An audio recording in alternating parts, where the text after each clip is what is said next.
Vivimos en una era de pornografía cotidiana disfrazada de entretenimiento pop. Durante más de 120 años, la lente de la cámara ha operado como una herramienta de dominación que convierte el cuerpo femenino en un simple territorio público diseñado para ser observado, vigilado y conquistado. Podríamos mencionar cómo tan solo un 10% de las películas de Hollywood fueron dirigidas por mujeres.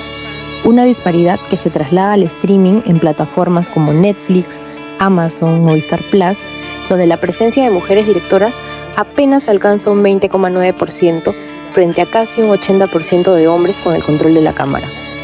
El dominio de la lente tiene un evidente y abrumador sesgo de género. En 2022, Hollywood estrenaría la película definitiva que buscaba redimir a su mayor ícono. Probablemente el mayor ícono sexual de la cultura estadounidense, y por imposición hegemónica también la base de nuestros propios íconos sexuales. Blonde, la biopic que buscaba retratar, o bueno, tal vez criticar la faceta más escandalosa de Marilyn Monroe, cayó en las mismas tres narrativas que la industria tanto se esforzó por construir: su muerte, sus escándalos y el sexo. Aunque hoy no estamos aquí para hablar de Norma Jean Mortensen, el verdadero nombre de Marilyn, sino de quien para la industria y los medios es fácil de vender como su sucesora.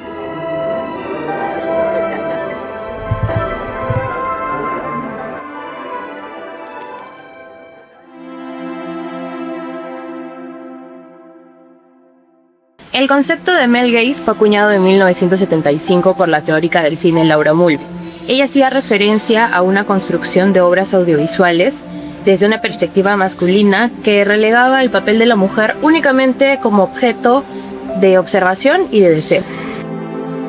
Mulvey identifica tres tipos de miradas: la de quien está detrás de la cámara, la de los personajes dentro de la historia y la del espectador.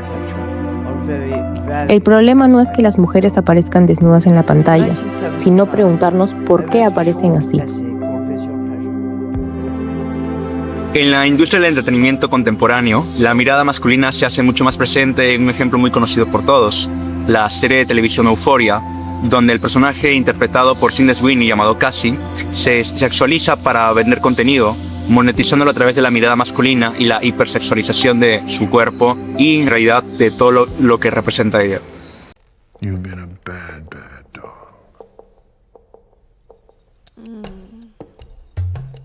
Aquí entra en juego lo que se denomina como cosificación sexual.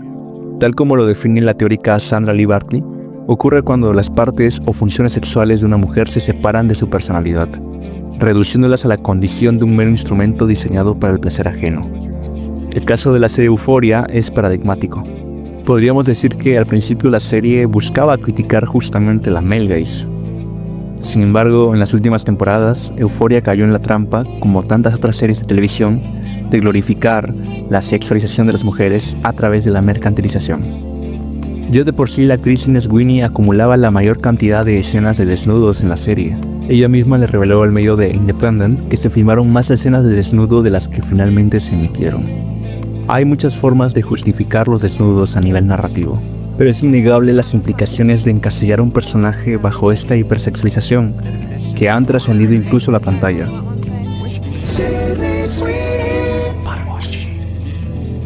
Para Laura Mulvey, el cine comercial satisface dos deseos fundamentales.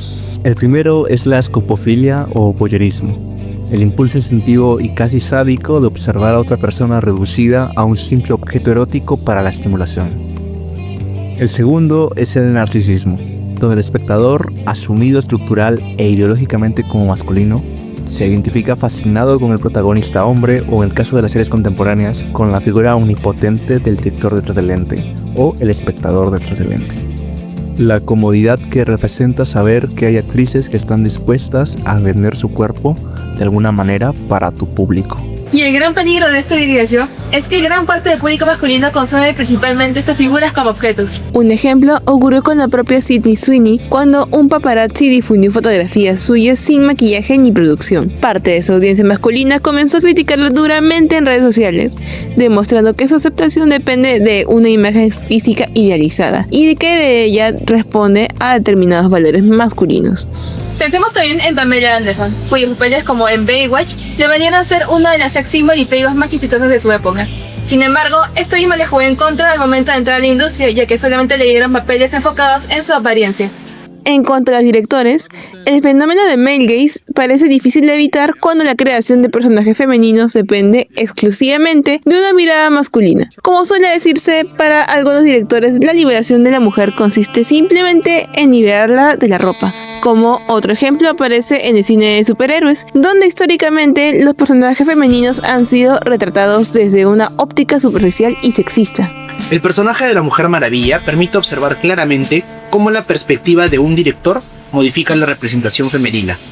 En La Mujer Maravilla del 2017, dirigida por Patty Jenkins, Diana aparece con una armadura funcional inspirada en la mitología, diseñada para protegerla y no para sexualizar su cuerpo.